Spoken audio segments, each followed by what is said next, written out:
Hey guys, this is Dr. Hub. In case you haven't subscribed, please do subscribe for updates.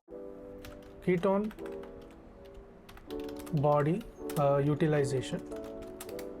So first is there is formation of the beta hydroxybutyrate, butyrate. Then comes the formation of the acetate.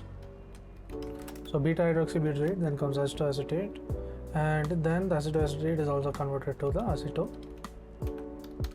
acetyl CoA, and then it forms the acetyl CoA.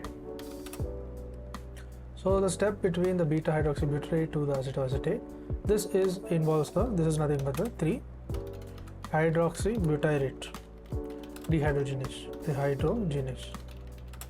Next is the conversion of acetoacetate to the acetyl CoA. Acetoacetate to the acetyl CoA is helps in, there is a CoA transferase which is used. Next, moving on to the acetyl CoA to the acetyl CoA. Acetyl CoA to the acetyl CoA, we have the use of the thiolase. To learn and grow daily like this, please do subscribe.